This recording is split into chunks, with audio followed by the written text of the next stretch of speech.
Ma famille m'a complètement coupé de leur vie quand j'ai révélé l'infidélité de ma sœur à son fiancé et à sa famille. Mais maintenant, ils reviennent en rampant, me demandant de l'argent parce qu'ils ont besoin d'aide financière. Ma famille, mes parents et ma sœur, oui, les mêmes personnes qui m'ont renié pour avoir exposé le scandale de tromperie de ma sœur, viennent maintenant solliciter mon aide.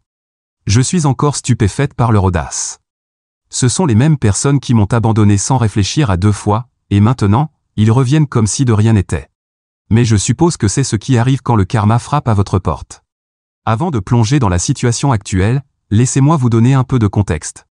Si vous préférez passer directement à l'essentiel, sentez-vous libre d'aller plus loin.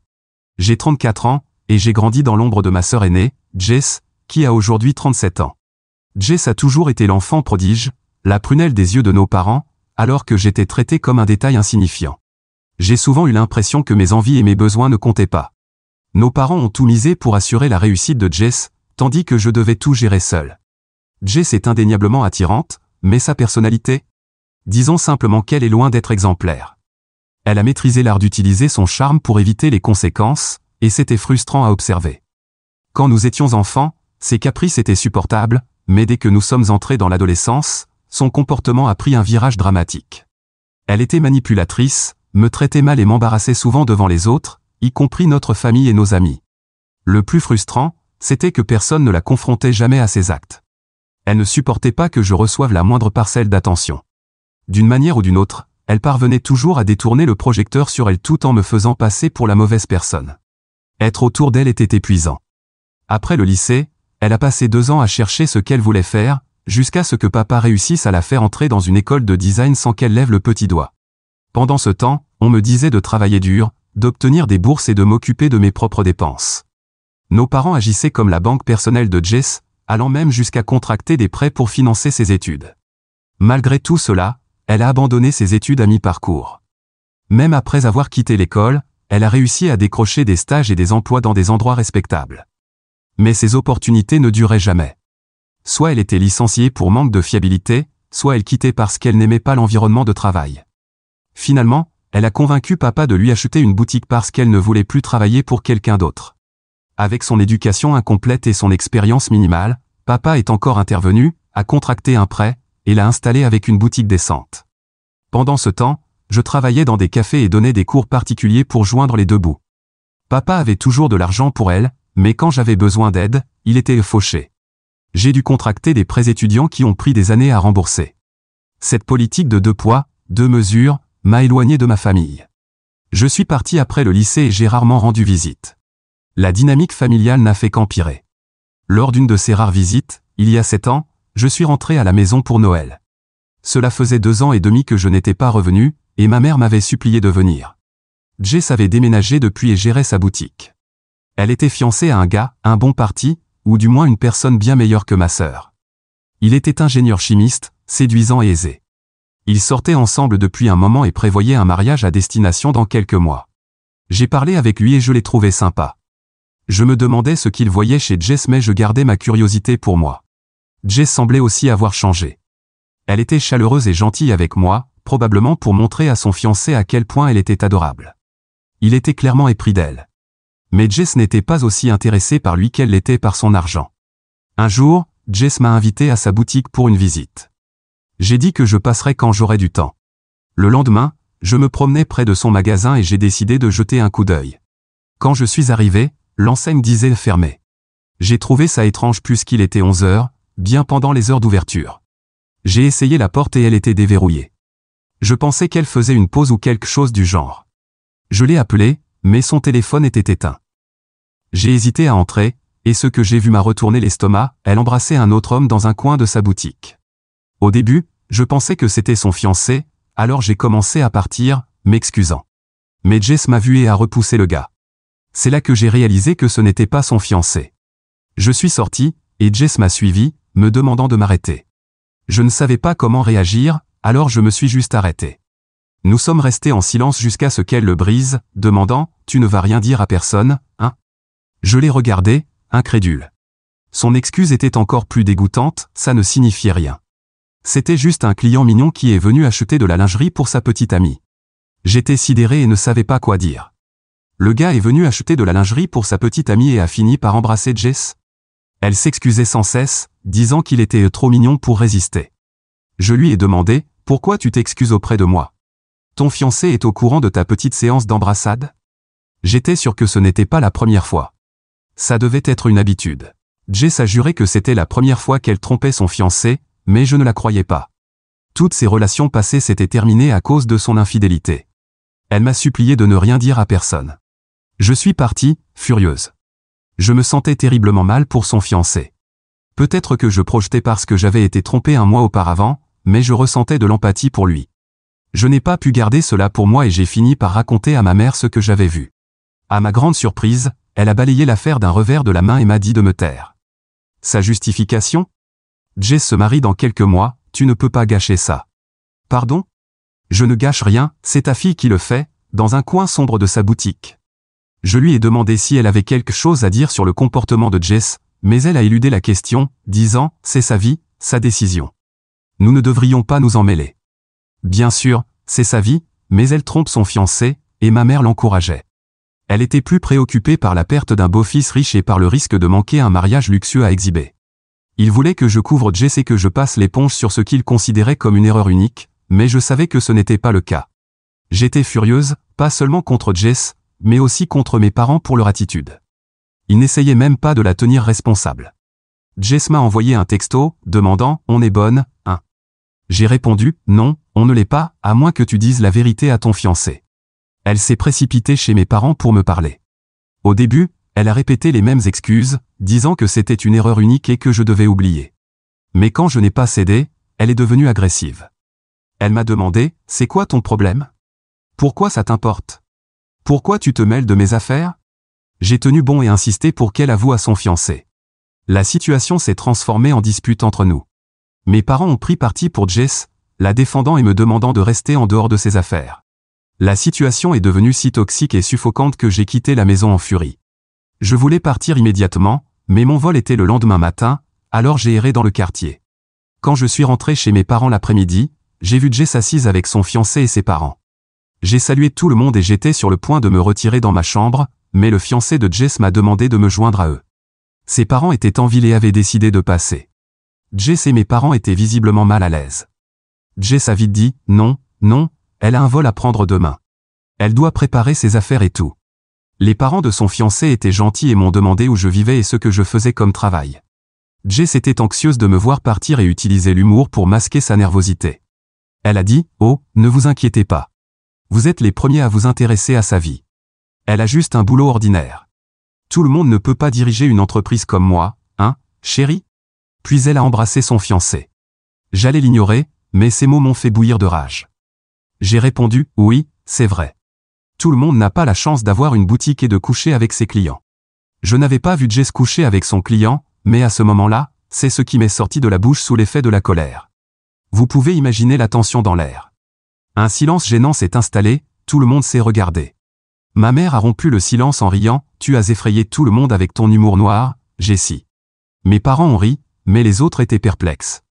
J'ai regardé le fiancé de Jess et j'ai dit « Oui, mon humour est très noir et très vrai. » Je suis allé dans ma chambre, et son fiancé m'a suivi dans le couloir, demandant « Qu'est-ce que tu veux dire par là ?» Jess l'a suivi, disant « Elle plaisantait. » Il l'a ignoré et m'a demandé à nouveau si c'était une blague.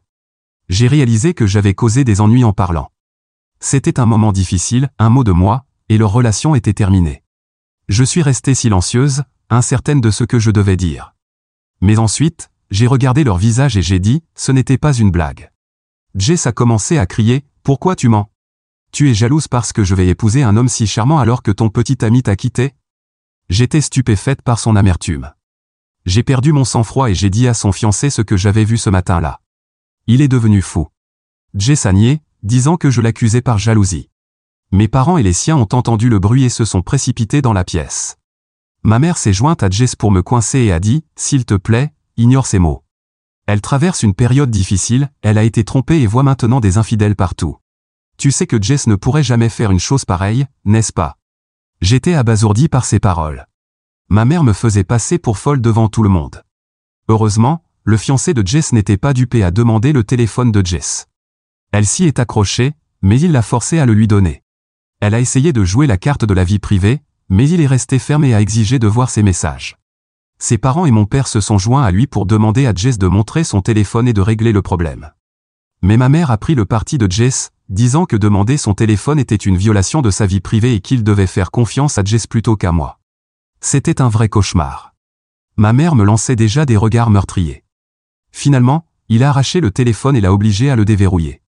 Et là, tout était clair, des textos flirtants, des sextos, des photos nues. Il lui a lancé la bague au visage, lui a arraché l'alliance de force, et est sorti furieux avec ses parents. Bonne idée de ne pas lui avoir laissé la bague, elle avait l'air chère.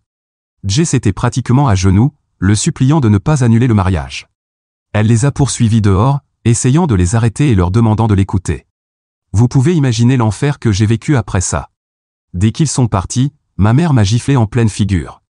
Avant que je ne puisse dire quoi que ce soit, elle a crié « Sors d'ici. Tu es morte pour nous. N'ose plus jamais nous montrer ton visage. Tu n'es plus notre fille. » J'ai regardé mon père, et il a secoué la tête avec dégoût avant de partir sans dire un mot.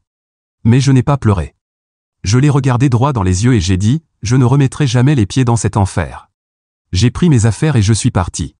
Jess m'a attaqué furieusement, mais je l'ai repoussée et je suis parti. Elle pleurait et me maudissait pour avoir ruiné sa vie.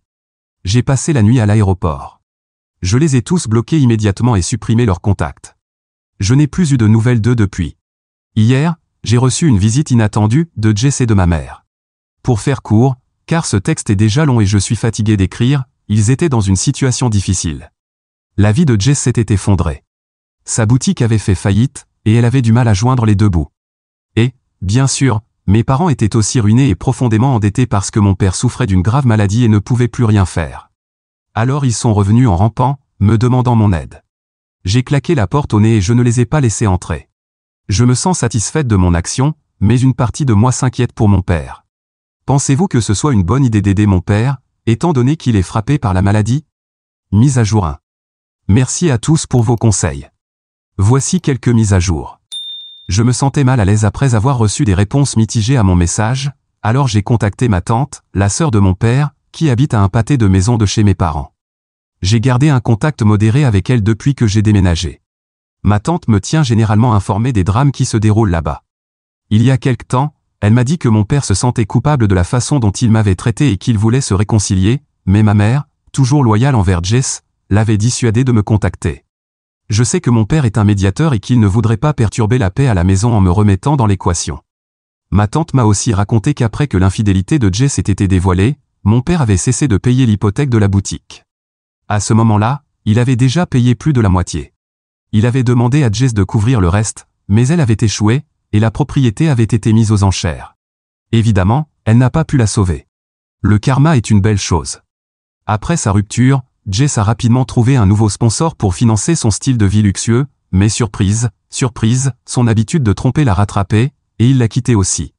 Pendant ce temps, ma mère continuait de soutenir aveuglément Jess, sans jamais la tenir responsable de ses erreurs, parce qu'elle profitait aussi de ce que Jess recevait de ses petits amis et de mon père. Maintenant qu'il est malade et ne peut plus travailler pour ramener de l'argent, il ne se soucie même plus de lui. C'est comme si le karma avait bouclé la boucle. Il ne m'a jamais soutenu ni prise de mon côté, alors je ne me soucie plus de lui maintenant. Il a fait son lit, maintenant il doit y dormir. Un mois plus tard, j'ai appris que ma mère avait abandonné mon père dans un terrible hôpital. Il n'avait pas payé leur assurance depuis 1 an, donc la couverture avait considérablement diminué, et maintenant ils devaient payer une grande partie de la chirurgie eux-mêmes. Évidemment, elle ne pouvait pas se le permettre, ou peut-être ne voulait-elle pas dépenser l'argent. Je me sentais mal.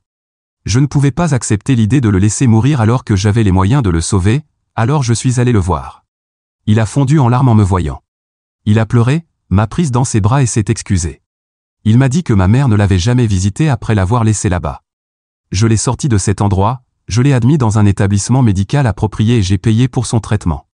D'une manière ou d'une autre, ma mère et Jess ont appris la nouvelle et sont venus à l'hôpital, mais mon père les a fusillés du regard et leur a dit qu'il s'occuperait d'elle une fois rétablie. Jess a gardé ses distances, mais ma mère a essayé de me parler, me remerciant d'avoir pris la responsabilité. Je lui ai tourné le dos et j'ai fait comme si elle n'existait pas. Mon père est sorti de l'hôpital il y a 3 semaines et se rétablit bien. Je vais le voir de temps en temps, mais mon ton reste froid. Je lui ai dit que, puisqu'il m'a élevé, je lui devais au moins ça, mais qu'il ne devait pas s'attendre à plus de ma part, ni à ce que je reste en contact. Il respecte mes limites et m'a dit qu'il aimerait travailler sur notre relation, mais évidemment à mon rythme. Je suis encore en train de réfléchir à ça.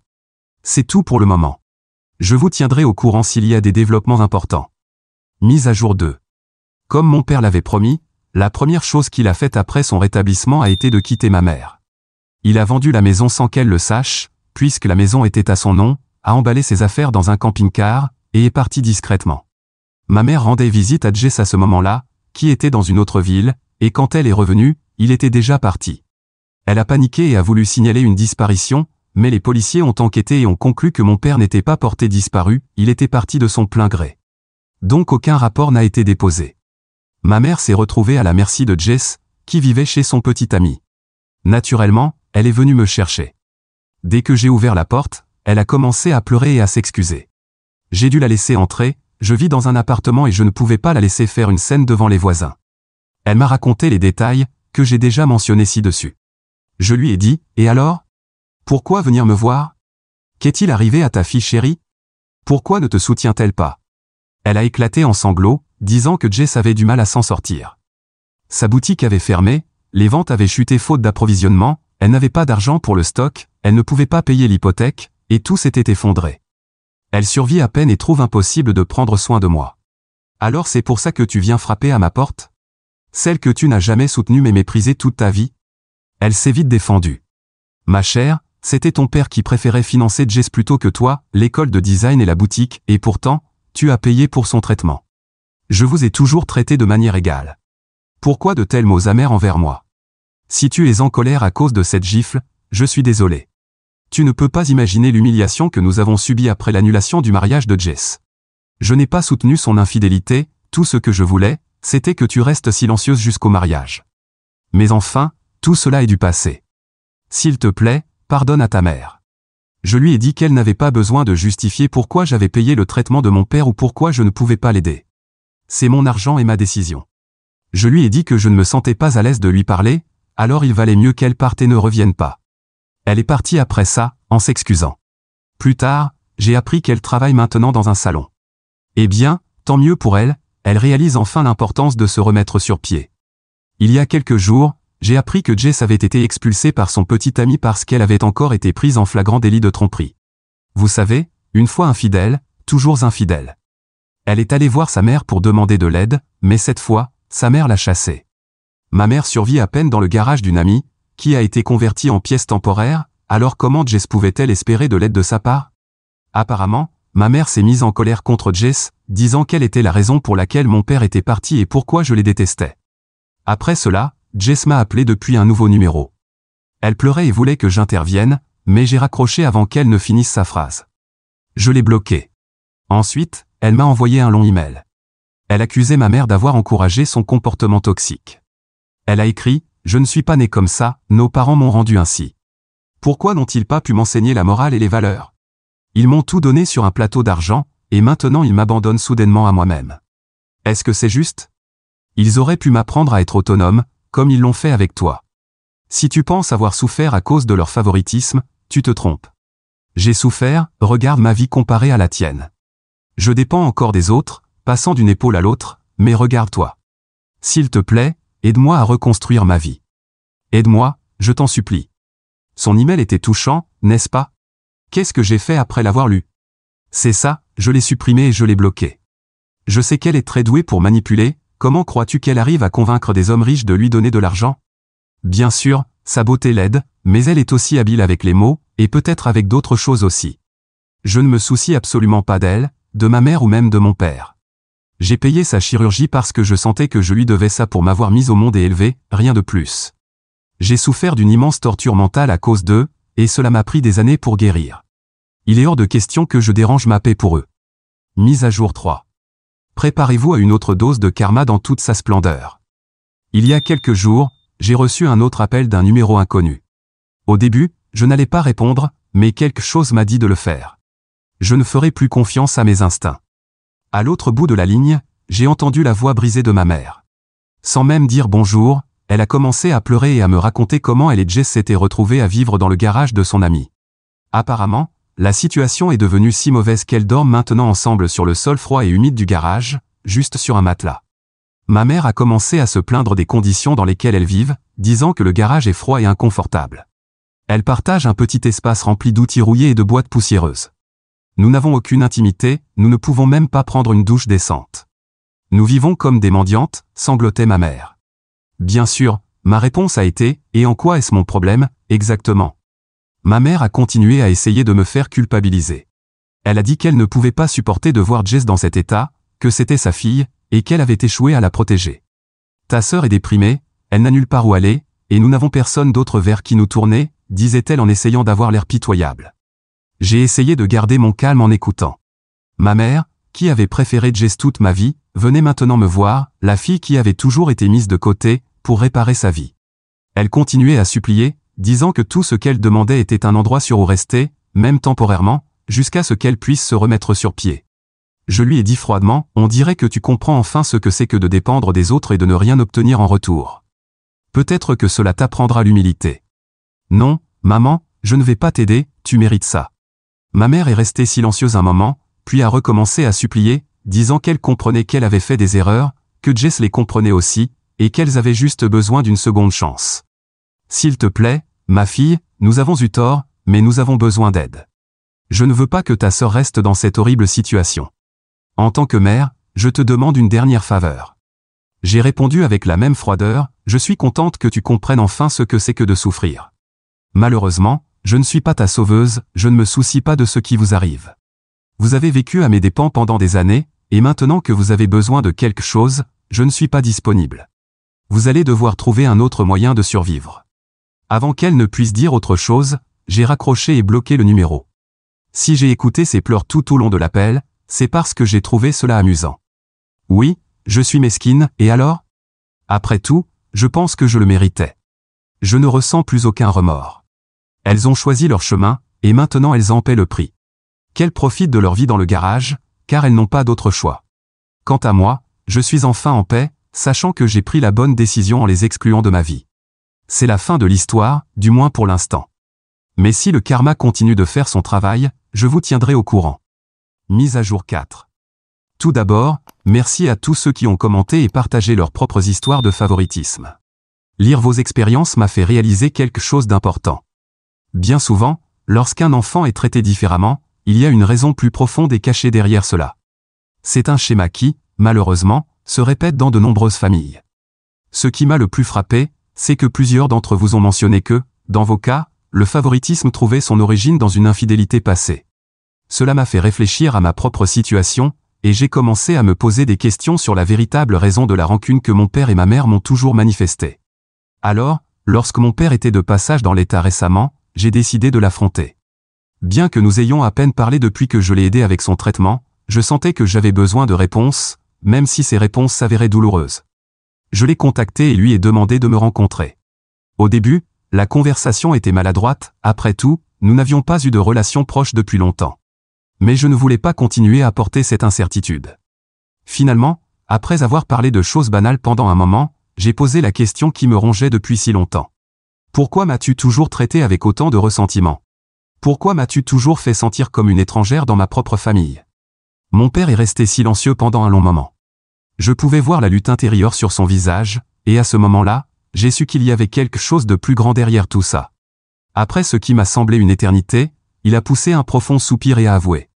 Tu es le fruit d'une liaison. Ces mots m'ont frappé comme une bombe. Tout en moi s'est figé. J'essayais de comprendre ce que je venais d'entendre, mais c'était comme si le monde avait cessé de tourner. Mon père a continué, la voix brisée, en expliquant que ma mère avait eu une liaison à une période où leur mariage traversait une grave crise. Quand je suis né, il a toujours soupçonné que je n'étais pas sa fille biologique, et avec le temps, il a pu le confirmer. Cependant, le ressentiment a grandi au fil des années, affectant profondément la manière dont il me traitait. Il a dit qu'il croyait que ma mère me méprisait pour la même raison, bien qu'elle ne l'ait jamais admis ouvertement. Je ne savais pas quoi faire de cette information. Mon père s'est excusé pour toute la douleur qu'il m'avait causée, pour tout le ressentiment et les souffrances qu'il m'avait infligées. Il a dit qu'il avait été injuste et cruel, et qu'il réalisait maintenant à quel point ses actions étaient mauvaises.